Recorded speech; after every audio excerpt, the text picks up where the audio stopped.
Hai guys, kembali lagi di channel Movie Ministry, channel yang bisa banget buat kamu jadikan referensi sebelum menonton.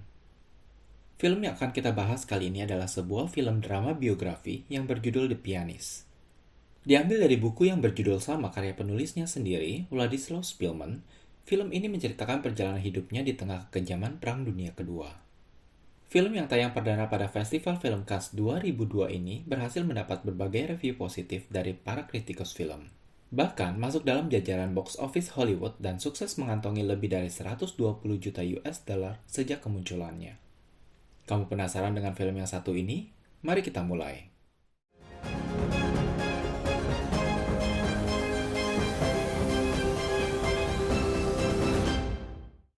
Invasi Jerman ke berbagai negara Eropa pada akhir tahun 1930-an menjadi lonceng tanda dimulainya Perang Dunia Kedua.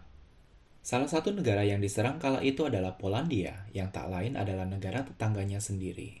Di awal film, kita akan dibawa ke sebuah stasiun radio di kota Warsawa, ibu kota Polandia, pada sekitar bulan September 1939. Di mana Władysław Szpilman, yang biasa disapa Waldik, seorang pianis hebat keturunan Yahudi Polandia, sedang bermain piano. Tiba-tiba kota Warsawa diserang pasukan Nazi Jerman dengan berbagai ledakan bom di seluruh pelosok kota, termasuk di stasiun radio tersebut. Semua menjadi panik dan berhamburan keluar. Waldik memutuskan untuk pulang dan berkumpul di rumah bersama keluarganya. Di rumah, seluruh anggota keluarga sedang berkemas untuk segera mengungsi meninggalkan kota Warsawa. Karena mendengar berita di radio bahwa Inggris dan Prancis menyatakan perang terhadap Jerman, semua menjadi tenang karena berpikir Polandia akan didukung kedua negara besar tersebut, dan mereka memutuskan tidak jadi mengungsi. Di hari-hari berikutnya ternyata bantuan tidak kunjung datang, dan tentara Nazi sudah menguasai kota. Mereka membuat banyak peraturan baru yang merugikan orang-orang Yahudi. Mulai dari pembatasan uang yang dapat digunakan, pelarangan penggunaan fasilitas umum dan berada di tempat-tempat keramaian, bahkan kemudian dibuat peraturan baru di mana semua orang Yahudi di atas 12 tahun harus menggunakan emblem di tangan kanannya untuk membedakan mereka dari yang lain. Tekanan semakin memuncak, hingga akhirnya di akhir tahun 1940, semua orang Yahudi di Warsawa yang berjumlah sekitar 400.000 orang harus pindah dan menempati suatu daerah khusus untuk kaum Yahudi yang dikelilingi oleh tembok tinggi. Semua pergerakan mereka diawasi dan dibatasi. Kelaparan dan kematian menjadi menu sehari-hari mereka. 2 tahun menempati wilayah di dalam tembok, akhirnya pemerintah Nazi membuat peraturan baru, di mana semua orang yang tidak memiliki sertifikat bekerja akan segera dipisahkan ke kamp pekerja paksa. Sementara yang memiliki dapat bekerja untuk pemerintah Nazi. Dalam kebingungannya, Waldik meminta bantuan salah satu teman yang dapat menerbitkan sertifikat bekerja untuk ayahnya, karena dalam keluarganya hanya sang ayah yang belum mempunyai surat itu. Akhirnya temannya membantu dan sertifikat pun didapat. Dimulailah hari-hari penuh teror bagi kaum Yahudi bekerja untuk pemerintah Nazi dan mereka pun ditempatkan di suatu barak. Memasuki bulan Agustus tahun 1942, mereka semua dikumpulkan di sebuah lapangan untuk kemudian akan dibawa ke kamp kerja paksa dengan menggunakan kereta api. Sebelum naik ke kereta, Waldik ditarik oleh temannya yang bekerja sebagai penjaga keamanan dan disembunyikan di belakang barisan para penjaga.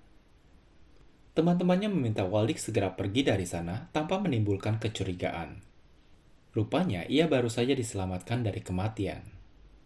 Semua yang berada di dalam kereta akhirnya meninggal karena saling berdesakan dan udara yang panas, termasuk seluruh keluarga Waldik. Waldik yang telah selamat tampak sangat terguncang. Ia kembali ke kota yang sudah tidak berpenghuni. Di sini ia akhirnya ditolong oleh temannya pemilik kafe tempat dia bekerja sebagai pemain piano dulu. Lewat temannya ini, Waldik akhirnya menjadi pekerja kasar untuk tentara Nazi. Di tempat bekerja, Waldik bertemu dengan temannya yang membantu membuat sertifikat bekerja untuk ayahnya dulu. Di sini, sang teman ternyata telah menyusun rencana untuk memberontak. Waldik pun membantu dengan mengamankan senjata yang diselundupkan ke dalam karung kentang jatah persediaan makan para pekerja. Hingga suatu malam sebelum terjadi pemberontakan, Waldik menyusup keluar dari baraknya dan melarikan diri. Ia pergi menuju tempat temannya, sepasang suami istri baik hati keturunan Polandia asli, yang dulu bekerja bersamanya sebagai musisi. Dari sini, sang teman membawa Waldik ke tempat yang aman untuk bersembunyi di sisi lain kota Warsawa. Waldik ditempatkan di sebuah apartemen kosong yang selalu dikunci dari luar oleh temannya. Sang istri akan secara rutin membawakan makanan untuk persediaannya. Untuk mengantisipasi keadaan darurat, temannya memberikan sebuah alamat yang dapat dituju bila suatu hari Waldik memerlukan bantuan. Pada Agustus 1943, pemberontakan pun pecah. Dari balik jendela, Waldik melihat pemberontakan pecah di seberang jalan. Setelah beberapa waktu, akhirnya pemberontakan pun berhasil dipadamkan dan semua pemberontak yang masih hidup ditembak mati oleh tentara Nazi. Aksi pemberontakan yang gagal itu ternyata telah berhasil mengobarkan semangat sebagian besar penduduk Polandia untuk ikut memberontak. Di antara mereka yang ingin memberontak adalah suami istri teman Waldik sendiri. Sayangnya, usaha mereka gagal dan mereka pun ditangkap. Kini, Waldik tinggal sendiri tanpa bantuan dari siapapun, hanya mengandalkan keberuntungannya saja. Dengan sisa-sisa persediaan makanan yang ada, Waldik berusaha untuk bertahan hidup. Hingga suatu hari, tanpa sengaja, ia menjatuhkan rak piring ketika akan mengambil makanan. Hal ini mengundang kecurigaan tetangganya yang selama ini mengira bahwa apartemen itu kosong. Akhirnya, Waldik pun melarikan diri dari apartemen yang ia tempati selama ini setelah tetangganya mengancam akan memanggil polisi. Di bawah salju yang turun, Waldik teringat alamat darurat yang pernah diberikan oleh temannya dahulu. Ia pun segera ke sana. Di sini, Waldik akhirnya dibawa ke sebuah apartemen kosong lainnya untuk bersembunyi kembali. Apartemen ini berlokasi di daerah basis tentara Nazi, sehingga tidak akan membuat pihak Jerman menjadi curiga. Dengan berpesan untuk tidak membuat suatu suara yang menarik perhatian, Waldik pun dikunci kembali dari luar apartemen. Waktu telah berlalu, di bulan Agustus 1944, pemberontak menyerang gedung di depan apartemen Waldik dan berhasil membunuh beberapa tentara Nazi. Ternyata pemberontak berhasil melumpuhkan sebagian gedung Nazi dan membakarnya. Akibatnya banyak gedung yang rusak. Aliran air di apartemen pun mati dan seluruh penghuni apartemen diminta untuk segera keluar, karena pihak tentara Nazi akan segera menyerang apartemen itu karena dianggap tempat persembunyian pemberontak. Namun karena apartemennya dikunci dari luar, Waldik pun terjebak di dalam tanpa bisa berbuat apa-apa. Tak lama kemudian, tank tentara Nazi pun menembakkan meriamnya ke arah gedung apartemen Waldik yang hasilnya membuat bangunan porak-poranda. Dari lubang di tembok inilah Waldik kabur keluar melalui unit apartemen di sebelahnya dan berlari menuju lantai atas untuk bersembunyi. Malam harinya, ketika dirasa suasana sudah aman dan tentara Nazi sudah pergi, Waldik pelan-pelan menyelinap keluar dan bersembunyi di rumah sakit tentara yang telah kosong yang berada di seberang gedung apartemennya. Suatu hari, tentara Nazi membakar seluruh gedung yang tersisa yang masih berdiri kokoh. Ia pun terpaksa harus melarikan diri lagi dari halaman belakang rumah sakit. Di sini ia melihat suasana kota Warsawa yang hancur tak bersisa. Waldik pun masuk ke dalam salah satu bangunan yang telah hancur dan bersembunyi di sana. Setelah berhari-hari bersembunyi di sana, suatu malam ketika ingin mencari persediaan makanan, dia ditemukan oleh seorang perwira tinggi Nazi yang ternyata berada di gedung itu. Ketika Waldik mengaku bahwa ia seorang pianis dulunya, perwira tinggi Nazi itu meminta Waldik memainkan piano yang berada di ruangan sebelah. Setelah melihat permainan piano yang sangat memukau, perwira tinggi itu menyuruh Waldik untuk kembali ke persembunyiannya dan dia pun pergi tanpa berkata apa-apa.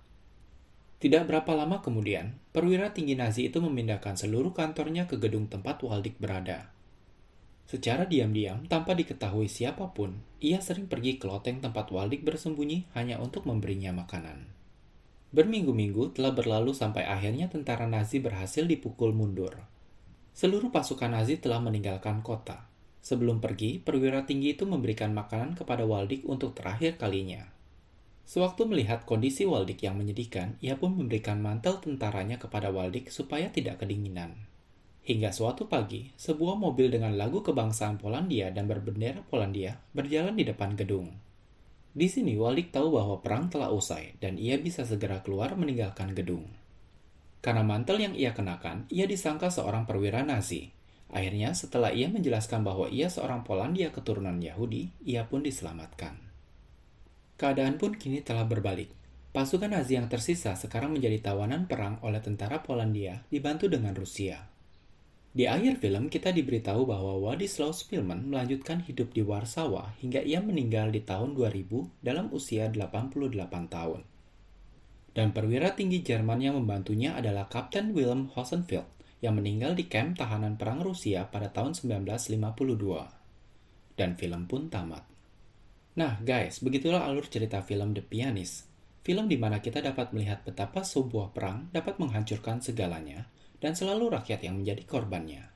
Bagaimana menurut kalian mengenai film ini? Terima kasih sudah menonton channel Movie Ministry. Bila kalian suka, silakan like, subscribe, dan share ke teman-teman kalian ya. Sampai jumpa.